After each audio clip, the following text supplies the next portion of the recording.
Boa noite a todos. Que Jesus espalhe o seu amor e a sua sabedoria em todos nós nessa noite e sempre. Nós preparamos a palestra desta noite com o tema O Sentido da Vida. O som está um pouquinho ruim, que aquela caixa ali está com um probleminha. Então, se ela estralar um pouquinho, faz de conta que não é nada, tá?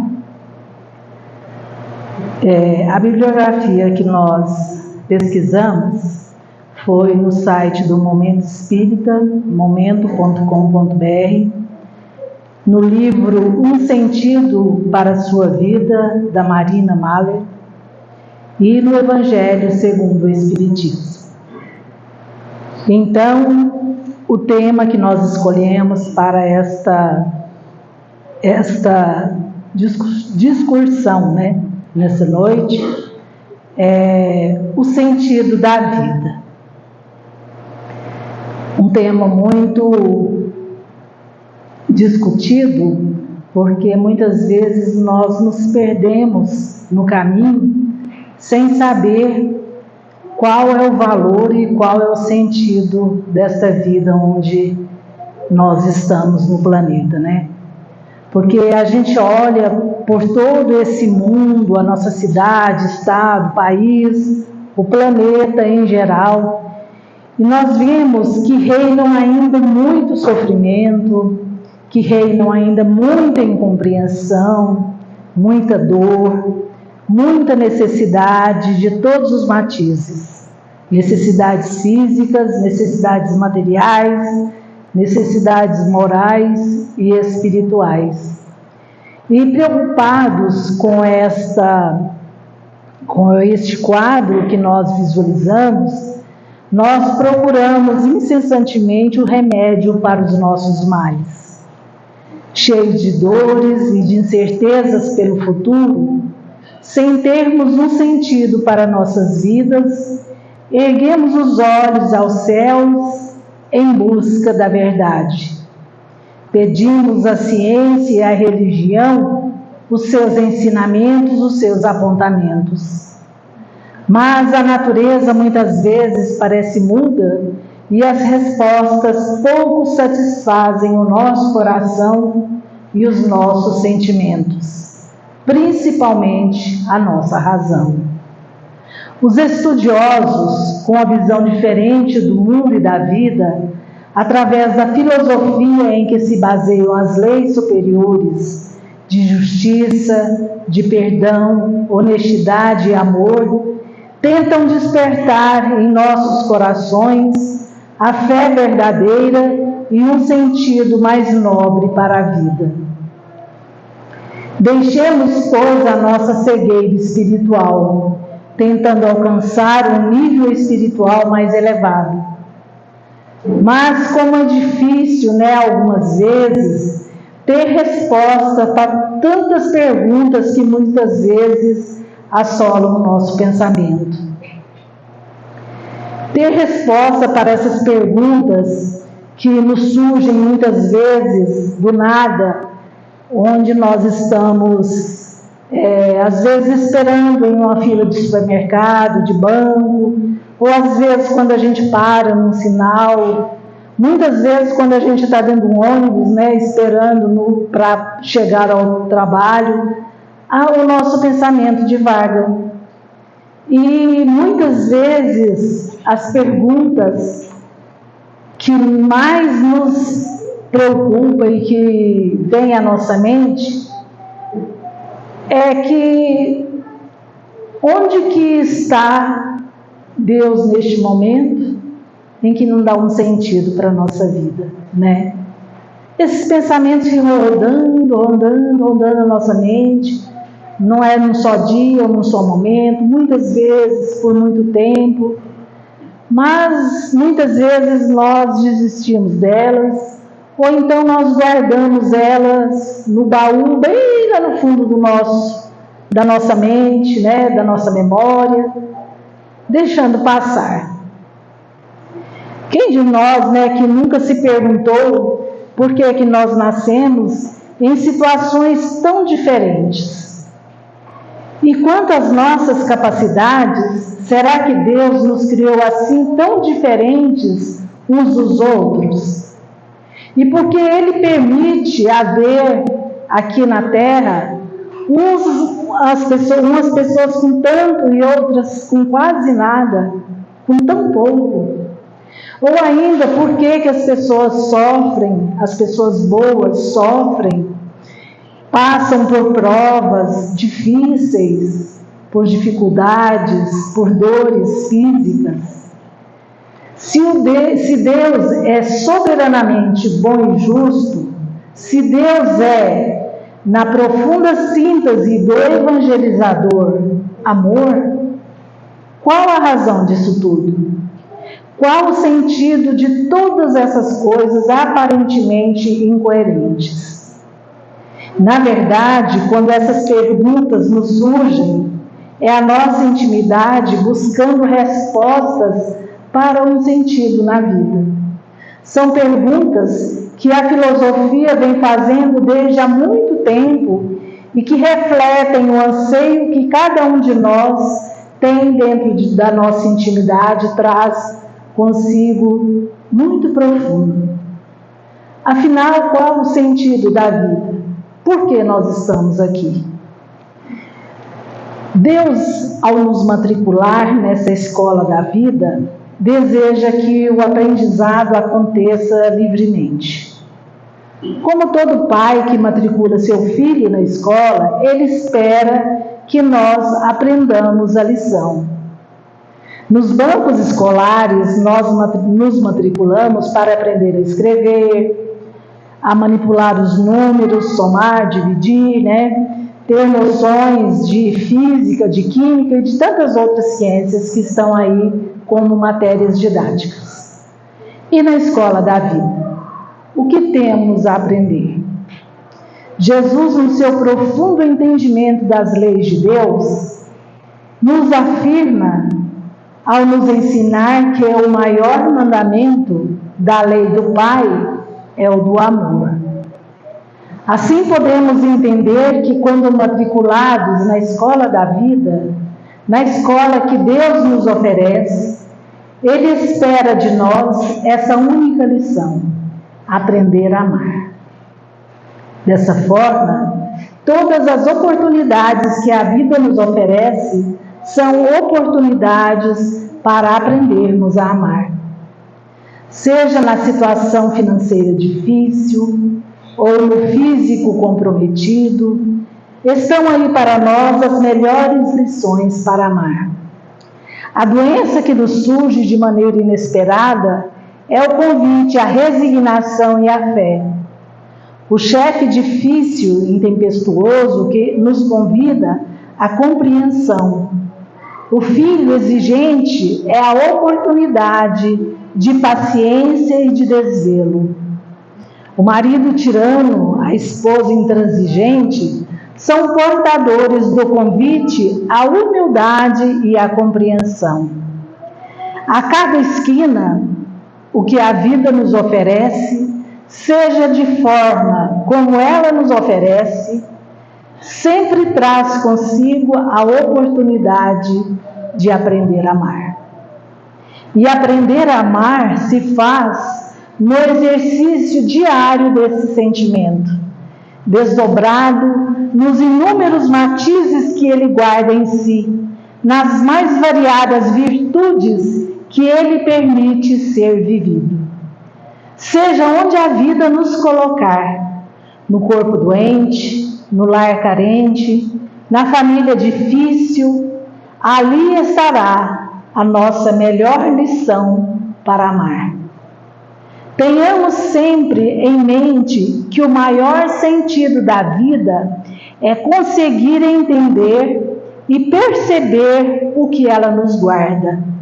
Em cada oportunidade, em cada desafio que nos oferece, bendita lição para aprender a conjugar o verbo amar. Um dos graves problemas da atualidade é a falta de sentido para a vida. para um grande número de pessoas. Isso redunda em um expressivo montante de suicídios, sobretudo entre os jovens. Jovens que possuem beleza física, boas condições financeiras, que cursam as melhores escolas, que têm uma estrutura familiar. Enfim, criaturas que têm tudo para serem felizes, para desejarem viver, e contudo buscam a morte voluntária.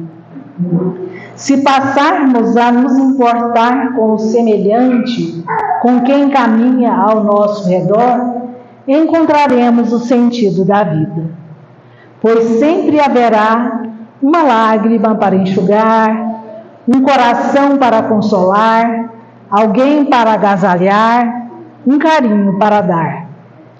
Pensemos nisso e tracemos objetivos para a nossa vida. Crescer em intelectualidade, mas não esquecer que somos gente, cercados de gente, e que todos nós ansiamos muito por alguém que seja carinhoso, que se importe conosco, que seja solidário com a nossa dor, com a nossa situação moral e espiritual. O homem, ainda na adolescência do intelecto e na infância da moral, começa a descobrir que há um sentido profundo e maior em isso tudo. Não há acaso, nenhum caos na regência divina do universo. A lei do trabalho diz que tudo trabalha no cosmos. Um operar silencioso e incessante, encontrado desde os seres mais simples até os mais complexos. Tudo trabalha rumo à harmonia, à ordem, ao entendimento. Tudo se aperfeiçoa com o passar do tempo. A lei do progresso estabelece o crescimento inevitável. É uma força viva que pode ser apenas retardado por algum tempo, mas nunca evitado indefinidamente. O aperfeiçoamento dentro do nosso eu é a conquista das virtudes da alma. A cada instante na vida, temos a oportunidade de melhorar, de crescermos, de nos tornarmos maduros espiritualmente. Essas conquistas vão nos trazendo naturalmente a felicidade.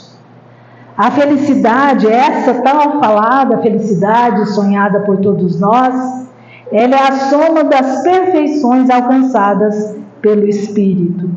Então, para alcançar a felicidade, nós temos que evoluir. Os bons sentimentos florescem, os ideais nobres ganham asas, as mágoas sangram e se curam, cedo ou tarde. Nenhuma folha morta pende dos galhos enfraquecidos do nosso ser, sem ser amparada por mãos seguras no caminho até o chão. Nossas lágrimas não rolam em vão. Quando, com sabedoria, olhamos para a nossa própria dor e perguntamos: o que você deseja me ensinar? Estamos dando um passo decisivo para a libertação do sofrimento que ainda devassa nosso íntimo aprendiz. Uma invisível, porém sempre presente mão misericordiosa suaviza a queda da folha e enxuga o pranto da face. A providência divina é a solicitude de Deus para com todas as criaturas, para com todos nós. Nunca ficamos sem consolo, sem amparo e sem amor. Essa filosofia de amor nos mostra que nossa vida não é um resultado do acaso, mas a consequência de um plano divino, de uma lei justa e sábia que abre horizontes radiosos para o futuro. dando um objetivo nobre às ações que praticamos. Um raio de esperança brilhará diante das nossas incertezas, aliviando o fardo das dificuldades. Não mais temeremos a morte, pois a nossa vida não terá sido estéril, se contribuirmos para esclarecer uma só criatura que busca a verdade, usando os nossos talentos para confortar uma única alma vacilante ou triste. Um simples olhar, um cumprimento, um atencioso aperto de mão, um sorriso de solidariedade com a dor ou alegria de algum irmão, de nosso semelhante, representam realmente o extravasar de sentimentos elevados, verdadeiras joias que serão acrescentadas ao nosso patrimônio espiritual, evitando com isso sermos mais devedores perante o nosso Pai.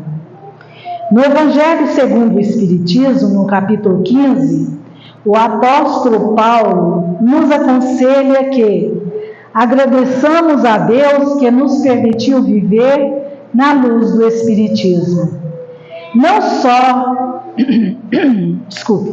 Não porque só aqueles que a possuem possam ser salvos, mas porque nos ajuda melhor a compreender os ensinamentos de Jesus e assim nos faz cristãos melhores.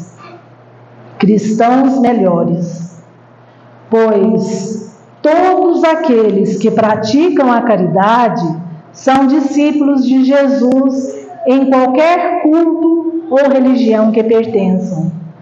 Este é o objetivo da vida: ajudar os que buscam, através de uma renovação íntima interior, a solução dos males, encontrando assim, através dessa busca e dessa renovação, o sentimento de que venceu e que já pode encontrar o verdadeiro sentido da vida. Esta é o tema discorrido por nós, e hoje uma amiga aqui do centro, ela colocou lá no nosso grupo dos amigos da Casa Espírita, uma fala da Madre Teresa de Calcutá, que vem muito de encontro a essa mensagem que Jesus nos passou, porque foi Jesus que nos passou.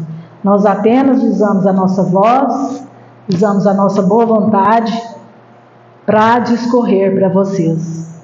Esse pensamento diz assim: muitas pessoas no mundo morrem por falta de um pedaço de pão, mas há muito mais gente morrendo por falta de um pouco de amor. E é esse amor que faz o sentido da vida, né?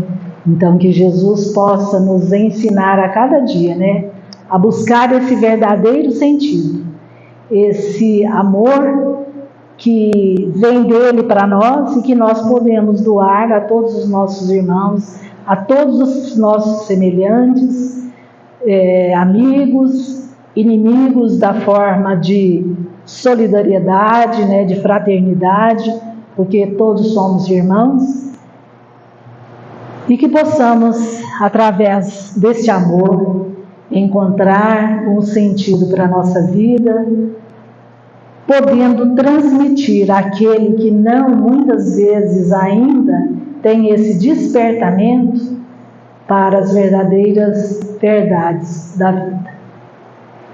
Muita paz, muita luz a todos nós.